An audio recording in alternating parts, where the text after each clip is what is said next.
My husband cheated on me and abandoned me with our children, even after I donated a kidney to save his life. I'm not someone who usually shares personal stories, but I need to tell this one. My name doesn't matter. What matters is what happened to me, to us, and how completely wrong I was about the man I married. It started on a Tuesday morning in March. My husband had been feeling tired for weeks, complaining about back pain and nausea. I kept telling him to see a doctor, but you know how men are, stubborn as mules when it comes to their health. Finally, when he could barely get out of bed, I practically dragged him to the emergency room. The doctor who examined him was young, maybe in his early 30s, with kind eyes that couldn't hide his concern. After running blood tests and scans, he asked us to sit down in his office. Those words you never want to hear came tumbling out.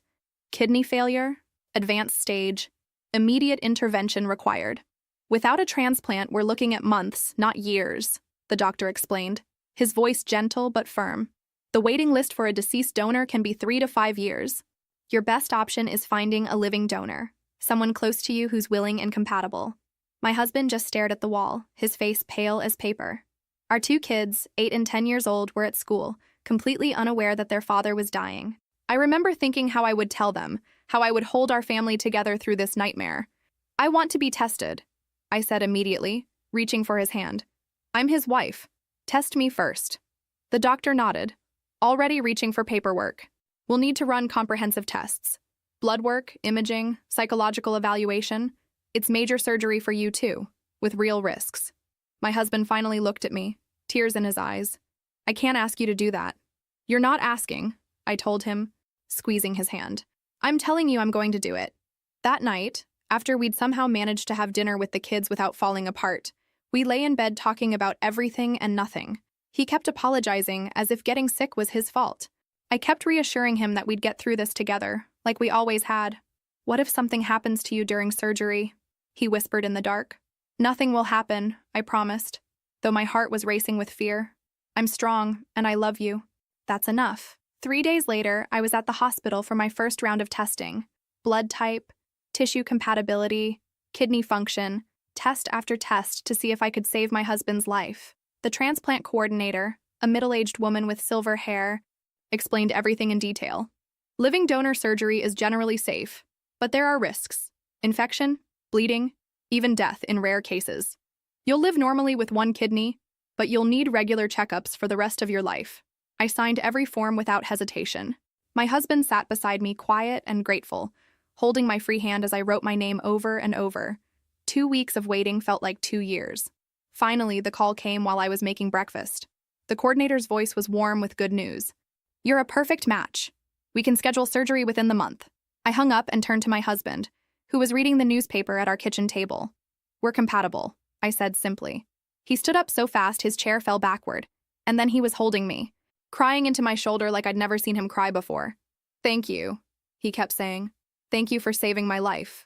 At that moment, surrounded by his love and gratitude, I felt like the luckiest woman alive. I was going to save my husband, keep our family intact, and we'd have decades ahead of us to grow old together. If only I'd known what was coming. The next month was a whirlwind of medical appointments, forms, and preparations. I had to go through psychological evaluations to make sure I wasn't being coerced, which seemed ridiculous to me. Who could coerce someone into major surgery? But I understood they had to be thorough. The psychologist, a soft-spoken woman in her 50s, asked me endless questions about my marriage, my motivations, my fears. Are you certain this is your decision? She asked during our final session. Completely certain, I replied. He's my husband, the father of my children. This isn't even a question for me. Meanwhile, my husband's condition was deteriorating rapidly. He started dialysis 3 times a week, spending hours hooked up to machines that kept him alive but left him exhausted and weak. I watched this strong man who used to play basketball with our kids in the driveway struggle to climb the stairs to our bedroom.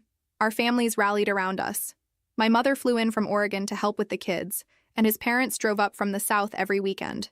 Everyone kept telling me how brave I was, how incredible it was that I was willing to make such a sacrifice. But it never felt like a sacrifice to me. It felt like the most natural thing in the world. You don't have to do this, my father-in-law said to me one evening as we watched my husband sleep in his chair, too tired to make it to bed. There might be other options. There are no other options, I told him firmly. And even if there were, I'd still choose this. The surgery was scheduled for a Thursday in late April. 2 days before, we had to be at the hospital for final pre-op procedures. As we sat in the waiting room, my husband took my hand. "I want you to know something," he said quietly. "If the roles were reversed, I'm not sure I'd be brave enough to do what you're doing." I looked at him surprised. "Of course you would." He shook his head. "I don't know. What you're doing, it's beyond anything I could have asked for. You're literally giving me life." The night before surgery, we put the kids to bed together, reading them extra stories and holding them a little longer than usual. They knew Daddy was having an operation, but we'd kept the details simple. Mommy was helping Daddy get better. Our 10-year-old, always too smart for his own good, looked up at me as I tucked him in. "Are you scared, Mom?" "A little," I admitted. "But I'm more excited that Daddy is going to feel better soon." "You're the best mom in the world," he said, hugging me tight. Our daughter, 8 and fierce like me, was more direct. "After Daddy gets better, can we get a dog?" I laughed despite everything. "We'll talk about it." That last night, my husband and I stayed up late talking about everything. Our hopes for after the surgery, vacation plans for the summer, college funds for the kids, normal life things that felt precious because we'd almost lost them. "I love you more than I've ever loved anything," he told me as we finally turned out the lights. "I love you too," I whispered back. "Now get some sleep. We have a big day tomorrow." I didn't sleep much that night. I lay there thinking about the surgery, about recovery, about our future. I thought about growing old with this man, watching our children graduate and get married, becoming grandparents together. The morning of surgery, I woke up before the alarm. My husband was already awake, staring at the ceiling. "Ready?" I asked. "Thanks to you," he said, turning to kiss my forehead. "Ready." As we drove to the hospital in the pre-dawn darkness, I had no idea that I was about to make the biggest mistake of my life.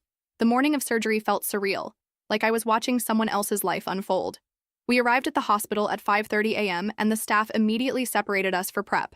I kissed my husband goodbye in the hallway, not knowing when I'd see him again. "See you on the other side," I whispered against his lips. "Thank you for my life," he whispered back. The pre-op area was cold and sterile. A nurse with gentle hands helped me into a hospital gown and started my IV. The surgeon, a confident man in his 40s who'd performed hundreds of these procedures, came to review everything one final time. "Any last questions?" he asked, clipboard in hand. "Just take good care of both of us," I said, trying to keep my voice steady. The anesthesiologist was a woman about my age with kind eyes. "Count backward from 10, she said as the medication flowed into my IV.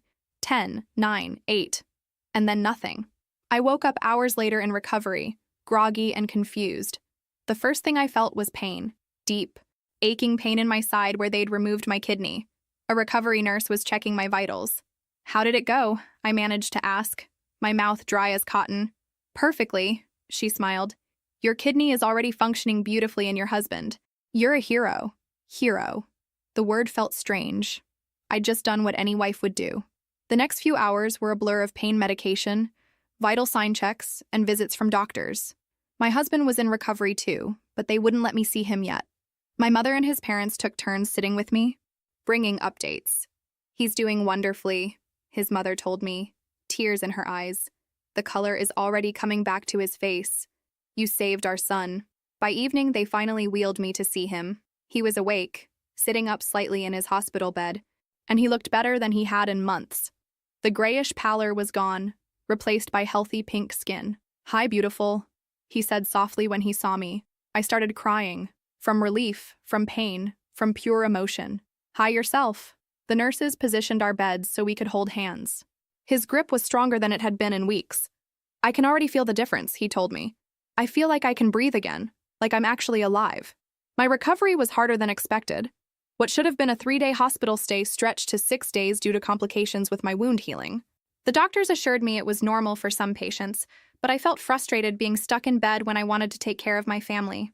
My husband recovered quickly, almost miraculously.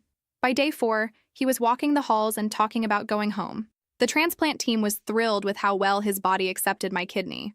"You couldn't have asked for a better match," the transplant coordinator told us. "This kidney should last him decades." Our children visited every day after school, and seeing their father sitting up and joking with them again made every moment of pain worth it. Our daughter brought him drawings she'd made, and our son helped him with crossword puzzles. "Daddy looks normal again," our daughter announced one afternoon, climbing carefully onto his bed. That's because Mommy made him better, our son said seriously. Looking at me with such admiration, it broke my heart. The day we both went home was like a celebration. Friends had decorated our house with balloons and cooked enough meals to last us weeks.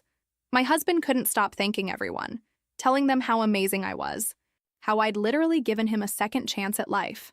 That first night home, as we lay carefully in our own bed, he held my hand in the dark. "I will never, ever forget what you did for me," he said quietly. "I will spend every day of the rest of my life making sure you know how grateful I am." I believed him completely. Why wouldn't I? I'd just given him part of my body to save his life. Surely that created an unbreakable bond between us. The next few months would prove how wrong I was about everything. The first few months after surgery were like a second honeymoon. My husband was attentive in ways he hadn't been since we were newlyweds. He brought me coffee in bed every morning, helped with household chores without being asked, and constantly checked on how I was feeling. "You don't have to keep babying me," I told him one morning as he insisted on carrying a basket of laundry upstairs. "I want to," he said, kissing my forehead. "You gave me everything. Let me take care of you." My recovery was slower than his. While he bounced back to full energy within weeks, I struggled with fatigue and discomfort that seemed to linger. The surgeon assured me this was normal. Donor recovery could take 6 months to a year. But some days I felt like I'd aged years in the span of a few months.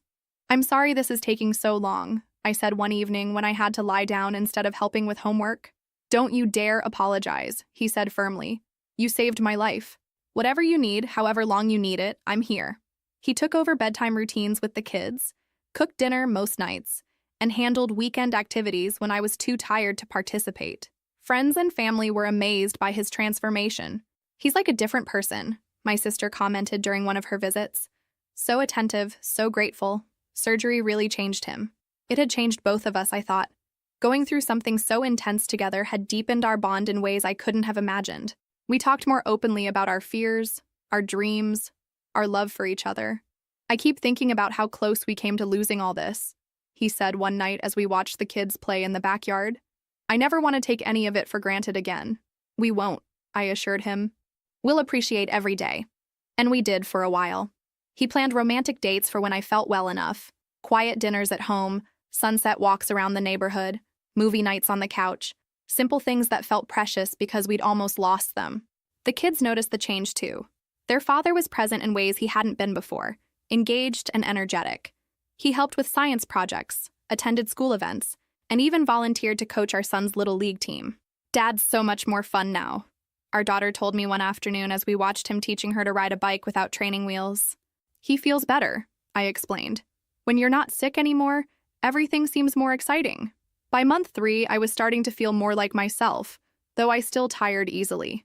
My husband surprised me with a weekend getaway to a bed and breakfast in the mountains, our first time alone together since the surgery. "This is perfect," I said as we sat on the porch watching sunset paint the sky. "You're perfect," he said, taking my hand. "I fall in love with you more every day." "Even with this ugly scar?" I asked, touching my side where the surgical incision had healed into a long pink line. "Especially with that scar," he said seriously. "It's proof of how much you love me." We made plans that weekend. Summer vacation to the beach, Christmas in Colorado with his family, maybe even a trip to Europe for our 15th anniversary. Life stretched ahead of us full of possibility. "I used to think I was lucky to have you," he said as we lay in bed our last night there. "Now I know I don't deserve you, but I'm going to spend every day trying to." I believed every word.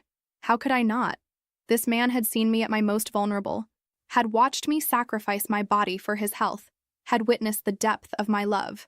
Surely that created a bond that nothing could break. 6 months post-surgery, I was finally feeling strong again.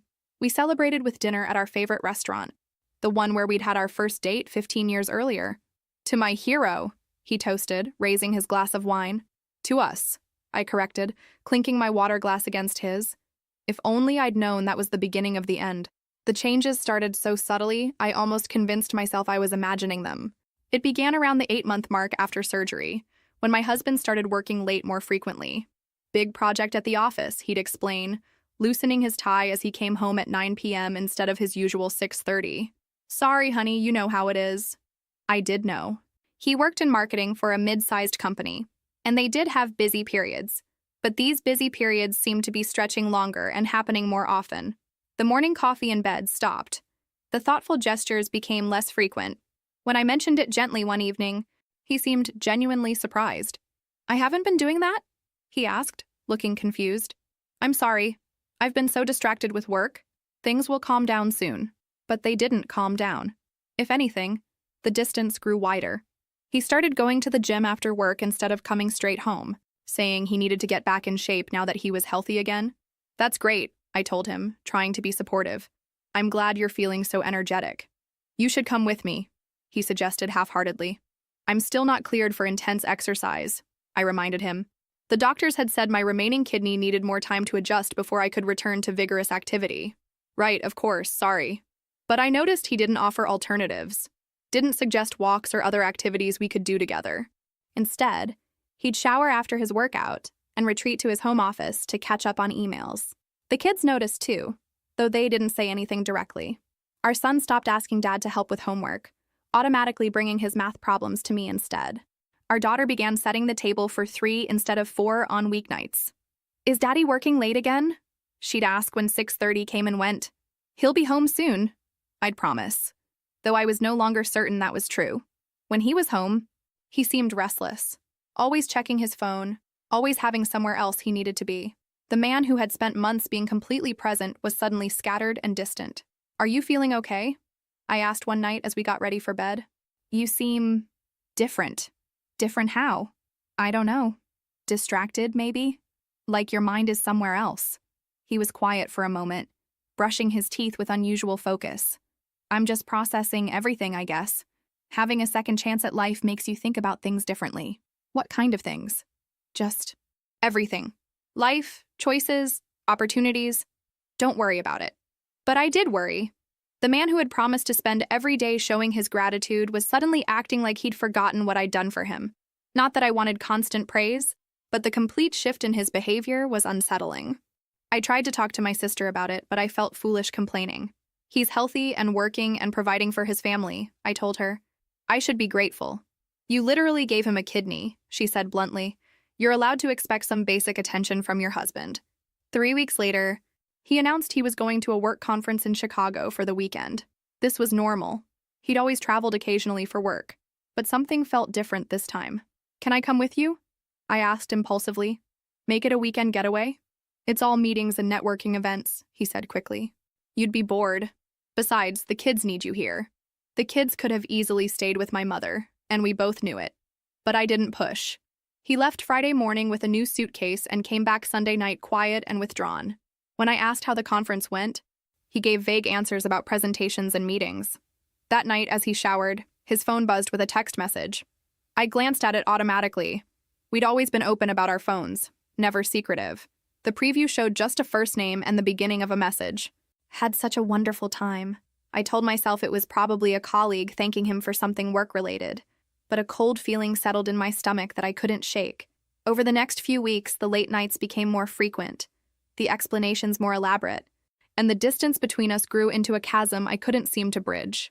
The man I'd literally given part of my body to save was slipping away from me, and I had no idea why. The truth revealed itself on a Tuesday afternoon, 11 months after I'd saved my husband's life. I was at my follow-up appointment with the transplant team, routine blood work to check my remaining kidney function. The appointment ran long, and I found myself downtown during lunch hour, something that rarely happened since I usually scheduled medical visits for mornings. I decided to grab lunch at a small Italian place near the medical center before heading home. As I walked past the window, I saw them. My husband sat across from a woman I'd never seen before, blonde, pretty, probably in her early 30s. But it wasn't just that he was having lunch with another woman. It was how he was looking at her. The same way he used to look at me when we were dating, when we were newlyweds, when I was the center of his universe. He reached across the table and touched her hand. She smiled and leaned in closer. He laughed at something she said. Really laughed. In a way I hadn't seen him laugh at home in months. I stood frozen on the sidewalk, people walking around me like I was a statue. My legs felt weak, my stomach churned, and for a moment I thought I might actually be sick right there on the street. This had to be innocent. A work colleague, maybe, a client. There had to be an explanation. But even as I told myself that, I watched him lean forward and kiss her softly on the lips. In broad daylight, in public, like they were a real couple. I stumbled backward and somehow made it to my car. My hands were shaking so badly I could barely start the engine. I sat there for 20 minutes, trying to process what I'd seen, trying to convince myself I'd misunderstood. When I got home, I did something I'd never done in 15 years of marriage. I went through his phone. He'd left it charging on the kitchen counter, and I knew his passcode, our anniversary date. We'd never had secrets from each other. Or so I thought. The messages were all there. Months of them. Her name was Rebecca, and they'd reconnected at that conference in Chicago. She was someone he'd known in college, his first love, the one who got away. Can't stop thinking about last weekend, read one message from 3 days ago. You make me feel alive again, read another. I never stopped loving you, said one from him. I scrolled back through weeks and weeks of messages, my heart breaking with each one. They'd been meeting for lunch, for drinks, for entire weekends when he claimed to be at work events. They'd been planning a future together. I know this is complicated because of everything she did for me, he'd written in one message. But I can't keep pretending to be grateful for something I never asked for. Something he never asked for. My kidney. My sacrifice. My love. The final message exchange was from that morning. Rebecca. When are you going to tell her? Him. Soon. I just need to figure out the right way. She's been through so much. Rebecca. We deserve to be happy. You deserve to live the life you want, not the one you feel obligated to live. Him. You're right. I love you. Rebecca. I love you too. I set the phone down with shaking hands and walked to the bathroom, where I vomited until there was nothing left in my stomach. 11 months ago, this man had held my hand as I signed papers to give him part of my body. He'd cried with gratitude, promised to love me forever, sworn he'd never take our life together for granted again. And now he was planning to leave me for someone else, someone who made him feel alive, in ways that apparently I no longer could. I sat on the bathroom floor and cried until I couldn't cry anymore. Then I got up, washed my face, and went to pick up our children from school. Because life had to keep going even when your world was falling apart. That evening, I made dinner and helped with homework and pretended everything was normal. When he came home at 9 p.m. with another story about working late, I smiled and asked about his day. Fine, he said, barely looking at me. Just busy. I watched him eat the dinner I'd made, watched him ruffle our son's hair, watched him kiss our daughter goodnight. This man who was living a lie, who was planning to abandon the family I'd sacrificed my health to preserve. That night, as he slept peacefully beside me, I stared at the ceiling and planned what I was going to say when I confronted him. I just had no idea how much worse it was going to get. I waited 3 days to confront him. 3 days of watching him lie to my face. 3 days of pretending I didn't know he was destroying our family. 3 days of him coming home from dates with another woman and kissing me goodnight like nothing had changed. On Friday evening, after the kids were in bed, I was ready. We need to talk, I said as he settled into his chair with his laptop. Probably to text Rebecca. Sure. What about? He didn't even look up from his screen. I placed printed screenshots of his text messages on the coffee table in front of him. About Rebecca. The color drained from his face, but he recovered quickly. I'll give him credit for that. He'd become an excellent liar over the past few months.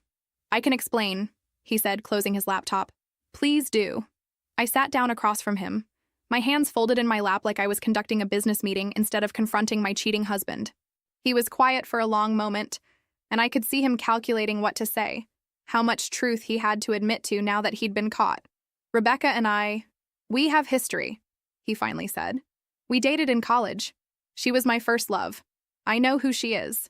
I read the messages, all of them. He winced. I didn't mean for this to happen, but it did happen, for months. While I was recovering from surgery to save your life, you were planning to leave me for her. It's not that simple. Then explain it to me, I said, my voice surprisingly steady. Explain how it's not that simple. He stood up and started pacing, running his hands through his hair. When I almost died, it changed me. It made me realize I was living the wrong life, settling for less than what I really wanted. I felt like he'd slapped me. Settling? That came out wrong. He stopped pacing and looked at me. I realized I never got closure with Rebecca. She was the one that got away, and when I saw her at the conference, all those feelings came rushing back. So you decided to have an affair. I decided to explore what might have been, while married to the woman who gave you a kidney. He was quiet for a moment. Then he said something that I'll never forget as long as I live. I never asked you to do that. The words hung in the air between us like poison. I stared at him, waiting for him to take it back, to apologize, to show some recognition of what he'd just said. He didn't. You never asked me to save your life, I repeated slowly. I would have preferred to wait for a donor from the list. You insisted on getting tested. You insisted on the surgery. You were dying. People wait for kidneys all the time. I could have managed on dialysis. I felt something break inside me, something that had been holding me together through this entire nightmare conversation. So my sacrifice means nothing to you. It means you made a choice, he said. But it doesn't mean I owe you my entire life. I stood up on shaking legs. Get out. What? Get out of this house. Tonight. Go to Rebecca, since that's where you want to be anyway. We need to talk about this rationally. There are the kids to consider. Finances. Logistics. The kids? I laughed, and it sounded hysterical even to me. You mean the children you're abandoning? The ones who watched their mother sacrifice her health to save their father's life? I'm not abandoning them. I'll always be their father. Will you? Because the man I married, the father they knew, would never do this. He was quiet for a moment, then said, maybe that man was never real. Maybe he was just someone I thought I had to be. And this is who you really are? Someone who takes a kidney and gives nothing in return? I'm someone who deserves to be happy. I walked to the front door and opened it. Then go be happy. But don't you dare come back here acting like you're the victim in this. He gathered his laptop and keys, pausing at the door. I'll call you tomorrow so we can figure out how to tell the kids. Don't bother, I said. I'll tell them their father abandoned us for another woman. They deserve the truth. That's not fair. Fair? I touched the scar on my side, still visible through my thin pajama top. Fair would have been you, remembering what I did for you before you decided to throw our life away. He left without another word. I closed the door behind him and slid down to sit on the floor, my back against the wood. Upstairs, my children slept peacefully, unaware that their world had just shattered. And I realized that saving someone's life doesn't guarantee they'll value yours in return. He called the next morning while I was making pancakes for the kids, trying to maintain some semblance of normalcy before their world collapsed. We need to talk about how to handle this, he said, his voice businesslike, as if we were discussing a work project instead of the destruction of our family. Where are you? I asked. At Rebecca's apartment. Of course he was. Less than 12 hours after walking out on his family, he was already playing house with his college girlfriend. The kids are asking where you are. I told them I had to travel for work. We need to sit down together and explain this properly. Explain what, exactly? That you decided our life together wasn't good enough anymore? It's more complicated than that. No, it's really not. I flipped a pancake with more force than necessary. You fell in love with someone else and decided to leave your wife and children. It's actually very simple.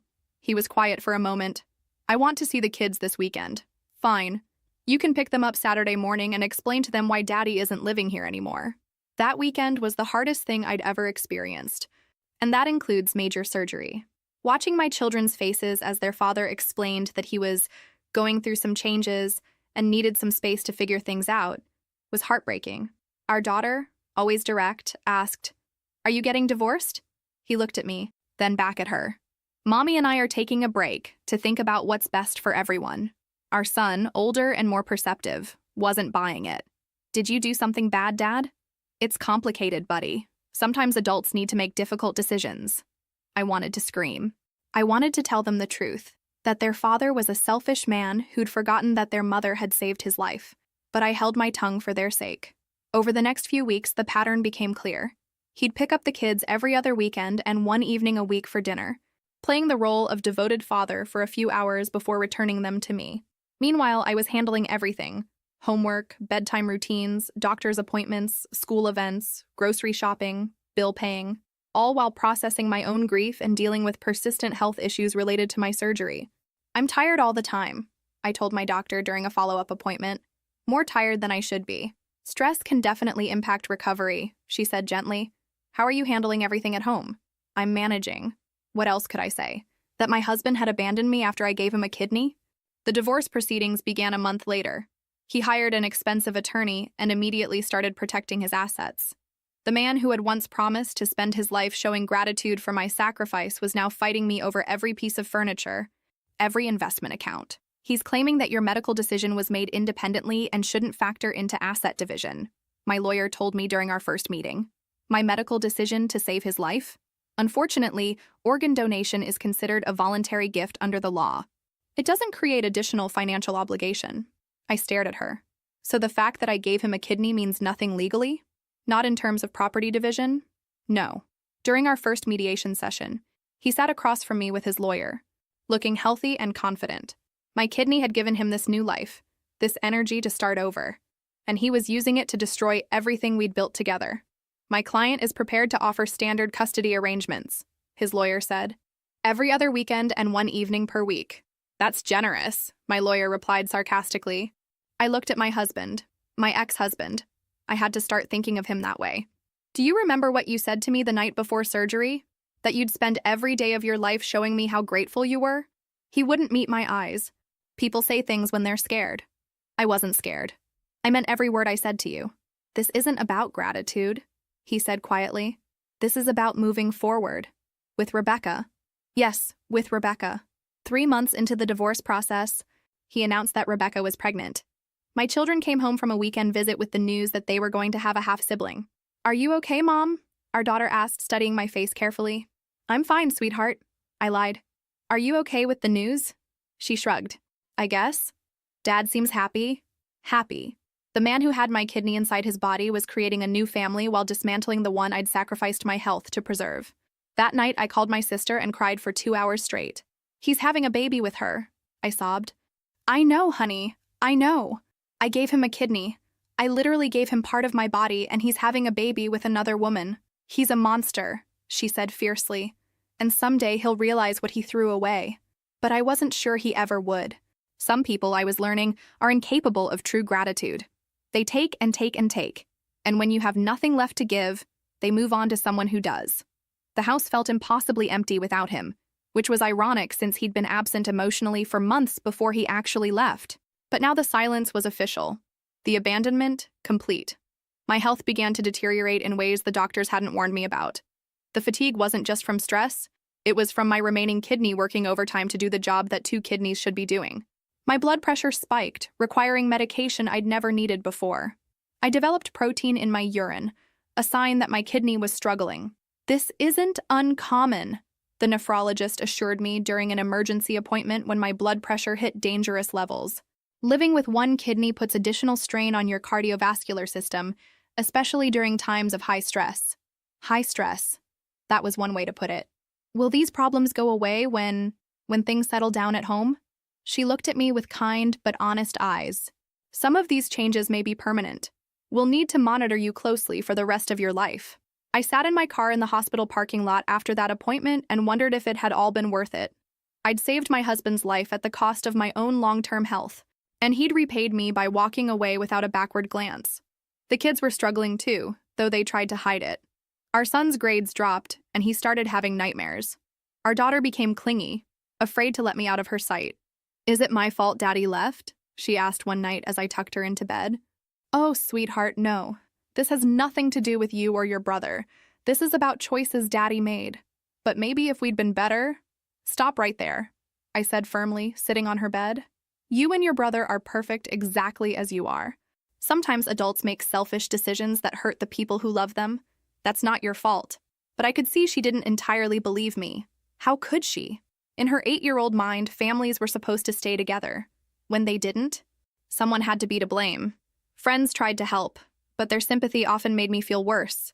The story of what I'd done for him and how he'd repaid me spread through our social circle like wildfire. I just can't believe it, my neighbor said when she brought over a casserole. After you gave him a kidney? What kind of person does that? The kind of person I married, I said bitterly. Some friends picked sides. Most chose mine, which should have felt validating but instead made me feel like a charity case. Others, particularly couple friends we'd known for years, simply disappeared. Divorce made people uncomfortable, especially one this dramatic. My mother flew in to help with the kids while I recovered from a particularly bad episode where my blood pressure landed me in the emergency room. You should have let him die, she said bluntly as she made dinner one evening. Mom! I'm serious. Look what he's done to you, to those babies upstairs. You'd all be better off if you'd never met him. But that wasn't true, and we both knew it. Without him, I wouldn't have our children. And despite everything, they were worth every moment of pain. The worst part was lying awake at night, feeling the ache in my side where they'd removed my kidney, and thinking about how that organ was keeping him alive so he could build a new life with someone else. My sacrifice had given him the health and energy to destroy our family. I started going to therapy, something I'd never thought I'd need. The therapist, a gentle woman in her 60s, listened to my story with professional calm. "You're grieving multiple losses," she explained. "Your marriage, your health, your sense of identity as a wife. And you're also processing betrayal trauma, the violation of trust that occurred when someone you sacrificed for abandoned you. I keep wondering if I was naive to expect gratitude. Expecting basic human decency isn't naive. What you did was extraordinary." His response says everything about his character and nothing about the value of your gesture. But understanding it intellectually didn't make it hurt less. Some nights I'd wake up at 3 a.m. with panic attacks, my heart racing with the knowledge that I'd literally given part of my body to someone who'd thrown me away like garbage. 6 months after he left, Rebecca had the baby. The kids came home from a weekend visit with pictures on their phones of their new half-brother. "He's really cute," our daughter said carefully, watching my face. "I'm sure he is," I managed to say. "Are you excited to be a big sister?" She nodded, but I could see the confusion in her eyes. This was her father's son, but not mine. Another reminder of the family he'd chosen over us. That night, after the kids were asleep, I sat in my empty bedroom and wondered how much more I could take. Every day was a struggle. Medically, emotionally, financially.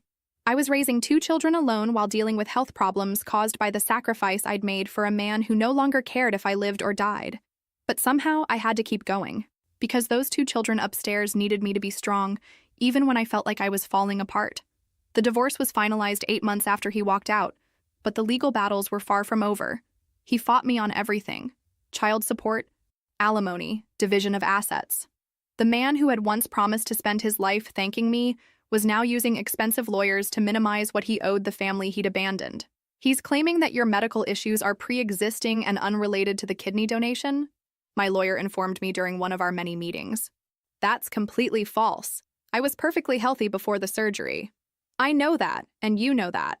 But proving the connection between your current health problems and the donation is complicated. His attorney is arguing that stress from the divorce is causing your medical issues, not the surgery." I wanted to laugh at the absurdity. Yes, I was stressed, because the man I'd saved was trying to destroy me financially while building a new life with someone else. The custody hearings were particularly brutal. He painted himself as the stable parent with a steady income and a new family, while portraying me as the bitter ex-wife trying to poison the children against him. "My client simply wants what's best for his children," his lawyer argued. "He's remarried to a wonderful woman, they have a new baby, and they can provide a stable, loving home. Your client abandoned his family after his wife donated a kidney to save his life," my lawyer countered. "He's shown a pattern of selfishness and ingratitude that calls his judgment into question." The judge looked tired, like he'd heard too many ugly divorce cases. While the circumstances of this divorce are unusual, I have to focus on what's in the best interests of the children moving forward. In the end, he got exactly what he'd asked for: every other weekend and 1 evening per week. Standard custody for a man who'd destroyed his family for another woman. The financial settlement was equally disappointing. Despite the fact that I'd literally given him part of my body, despite my ongoing medical expenses, despite the fact that I was now a single mother with health problems, the court treated it like any other divorce. "You'll receive alimony for 5 years, my lawyer explained. "Child support until they're 18, and 50% of the marital assets. What about my medical expenses? The ongoing costs of monitoring my kidney function? Those aren't considered his responsibility. The donation was voluntary. Voluntary. As if I'd casually decided to undergo major surgery for fun, not to save my husband's life. The house had to be sold. I couldn't afford the mortgage on my limited income, especially with mounting medical bills. Watching strangers walk through the home where I'd raised my children, where I'd recovered from surgery, where I'd discovered my husband's betrayal, was heartbreaking. "We can find a nice apartment," I told the kids as we packed up their rooms. "Something smaller, but it'll be ours." Our son, now 11, was old enough to understand the financial implications. "Is this because Dad doesn't pay enough?" "This is because our situation changed," I said carefully. "But we'll be fine. We'll make it work." The apartment I could afford was in a different school district, which meant the kids had to change schools in the middle of the year. Another disruption. Another loss to add to the pile. Meanwhile, he bought a beautiful house in an upscale neighborhood with Rebecca and their new baby. The kids came back from visits talking about the pool, the big backyard, the nursery decorated with expensive furniture. Rebecca made us pancakes shaped like animals, our daughter reported after one weekend visit. That sounds fun, I said, trying to keep the bitterness out of my voice. She's really nice. Mom, she asks about you sometimes. What does she ask? Just how you're doing, if you're feeling better. The irony was incredible. The woman who'd helped destroy my marriage was now expressing concern for my well-being. 2 years after the divorce was final, he took me back to court requesting reduced child support. Rebecca had quit her job to stay home with the baby, and they claimed financial hardship. He wants to pay less while I'm dealing with increased medical expenses, I told my new lawyer. I'd had to find a cheaper one. Unfortunately, child support is calculated based on current income, not past circumstances. Past circumstances? I gave him a kidney. I understand your frustration, but the court has already ruled on the property division. This hearing is specifically about child support modification. In the end, his payments were reduced by 30%. The man whose life I'd saved was now paying less to support the children we'd created together because he'd chosen to have another family. I sat in my car after that hearing and wondered if there was any justice in the world. I'd made the ultimate sacrifice for love, and I was being punished for it over and over again. But as I drove to pick up my kids from school, I realized something important. I might not be able to get justice from the courts, but I could still get justice from life itself. I just didn't know it would come so soon. The phone call came on a rainy Thursday morning, 3 years after our divorce was finalized. It was my former sister-in-law, the one person from his family who'd maintained contact with me. I thought you should know, she said quietly. He's in the hospital. Your kidney, it's failing. I felt the world tilt. What do you mean failing? Rejection. It started about 6 months ago, but they thought they could manage it with medication. Now they're saying he needs to go back on dialysis immediately? 6 months ago. He'd been dealing with kidney failure for 6 months and hadn't told the children. They'd been visiting him every other weekend, not knowing their father was dying again. How bad is it? Bad. They're talking about putting him back on the transplant list. But at his age, with this medical history, the chances aren't good. After I hung up, I sat in my kitchen for a long time, staring at the medical bills scattered across my table. Bills for my ongoing care, for the blood pressure medication I'd need for the rest of my life, for the quarterly screenings to monitor my remaining kidney. My body had rejected him years ago. Now his body was rejecting mine. I didn't tell the kids immediately. Our son was now 14, our daughter 12. They were finally stable, doing well in school, adjusting to our new life. But I knew they had a right to know their father was sick again. Is he going to die? Our daughter asked when I finally explained the situation. I don't know, sweetheart. The doctors are doing everything they can. Are you going to give him another kidney? Our son asked. The question hit me like a physical blow. I can't. You can only donate once and I only have one kidney left. Would you if you could? He pressed. I looked at this young man who was so much like his father in appearance but thankfully nothing like him in character. That's not something I need to think about, because it's not possible. But privately, I wondered, would I? Would I sacrifice my remaining kidney for the man who'd abandoned us? Would I die to save the life of someone who'd shown me such cruelty? I honestly didn't know, and that uncertainty troubled me. 2 weeks later, the kids came home from what turned out to be their last visit with him. He was too sick to take them anymore. Dad wants to see you, our son said as soon as he walked in the door. He asked us to give you this. Our daughter handed me a handwritten note. The handwriting was shaky, nothing like his usual confident script. The note was brief. Please come. I need to talk to you. Room 314, City General. I stared at the paper for a long time.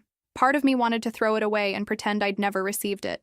But another part, the part that had loved him for 15 years and sacrificed my health to save him, felt compelled to go. I went the next evening after the kids were in bed. The hospital smelled the same as it had 4 years ago when we'd undergone surgery together. But everything else was different. He looked terrible. Gray skin, sunken eyes, the same appearance he'd had when his kidneys first failed.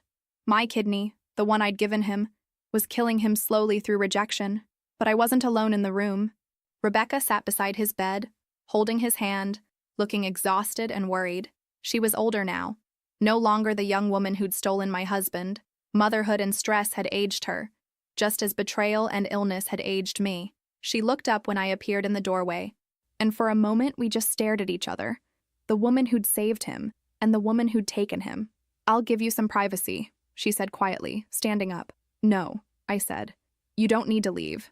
I'm not staying long. He tried to sit up straighter when he saw me. You came. The kids asked me to. Thank you. We looked at each other across the space of years and betrayal and unforgivable hurt. He was dying again, and this time, I couldn't save him, wouldn't save him. I wanted to apologize, he said weakly. For which part? All of it. Everything. The way I treated you. The way I left. The things I said. I was quiet for a moment, studying this man who'd once been my whole world. Are you sorry because you're dying? Or are you sorry because you realize what you did was wrong? Both, I guess. That's not good enough. Rebecca was standing by the window now, trying to give us space while staying close to the man she loved, the man she'd stolen, the man who was dying despite the piece of me that was inside him. I know you hate me, he said. I don't hate you. I pity you. You had everything. A wife who loved you enough to give you part of her body, beautiful children, a good life, and you threw it all away for what? A chance to relive your college years? It wasn't like that. It was exactly like that. And now you're dying anyway, despite everything I sacrificed for you. I turned to leave, then stopped. The kids need stability. Whatever happens to you, make sure Rebecca knows she's responsible for them when they're with you. Don't make them take care of you while you're dying. I will. Good. I walked out without looking back, leaving them to face his death together, just like I'd faced his betrayal alone. He died 6 weeks after our last conversation. The kidney rejection had progressed too rapidly for any intervention. My kidney, the one I'd freely given him, essentially killed him in the end. His body's final rejection of what I'd offered in love. The funeral was surreal. I sat in the back with our children, watching Rebecca and their toddler son in the front row. She was now a widow at 35, raising a child alone just like I was, though her circumstances were different. Our son, now 15 and wise beyond his years, leaned over and whispered, "Are you okay, Mom?" "I'm fine," I whispered back, and surprisingly, I meant it. I wasn't devastated by his death. I'd grieved the loss of my husband years ago when he walked out. This was just the end of a story that had already concluded for me. After the service, Rebecca approached me hesitantly. "Thank you for coming," she said quietly. "I came for my children." "I know, but still, thank you." We looked at each other for a moment, two women who'd loved the same flawed man, who'd both paid prices for that love. "I want you to know," she said. "He talked about you at the end, about what you did for him. He knew he'd made a terrible mistake." "Did he?" "Yes. He said you were the best person he'd ever known, and he'd been too stupid to appreciate it." I nodded. It was something, I suppose. Not enough, but something. The years that followed were different than I'd expected. Without his presence looming over our lives, through custody visits, child support battles, and legal proceedings, we found peace. My health stabilized somewhat. The blood pressure medication kept my cardiovascular system under control, and regular monitoring showed my remaining kidney functioning well. I'd live with the consequences of my sacrifice forever. But they were manageable. The kids thrived. Our son got into a good college and chose to study medicine, saying he wanted to help people the way doctors had helped our family. Our daughter grew into a fierce, independent young woman who said she'd never let any man treat her the way her father had treated me. "You taught me what real love looks like," she told me on her 18th birthday. "Not the fake kind that Dad had with Rebecca, but the kind that gives everything and expects nothing back." I found love again, eventually. A kind man who worked as a teacher, who understood that my first responsibility was always to my children, who admired rather than resented the scar on my side. He knew my story and said it showed him what kind of person I was. Someone capable of extraordinary sacrifice for the people I loved. "You gave him 5 extra years of life," he said one evening as we walked through the park. 5 years with his children, 5 years to hopefully become a better person, 5 years he wouldn't have had without you. 5 years he used to hurt me and abandon our family. That's on him, not on you. You did something incredible out of love. What he did with that gift says everything about his character and nothing about yours. Now at 45, I understand what I learned through this experience. Love, real love, isn't transactional. When I gave him my kidney, I didn't do it because I expected something in return.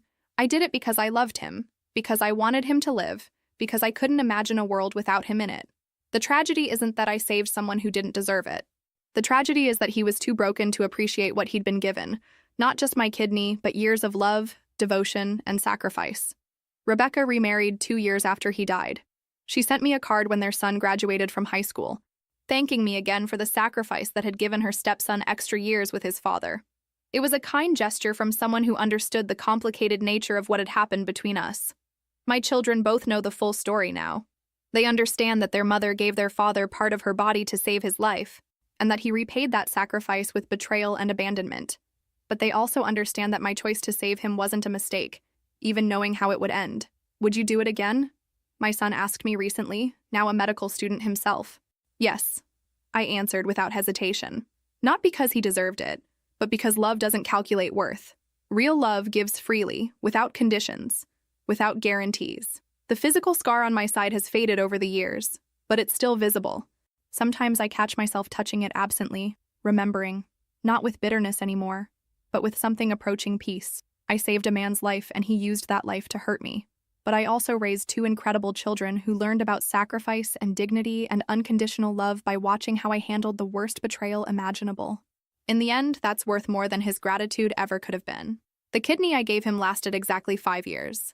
The lesson I taught my children about love and sacrifice will last their lifetimes. I know which gift was more valuable. And sometimes, late at night when the house is quiet, I touch that scar and smile. Because I know who I am. I'm someone who loved so deeply that I literally gave part of myself to save another person's life. Not everyone can say that. And not everyone would want to. But I'm proud that I can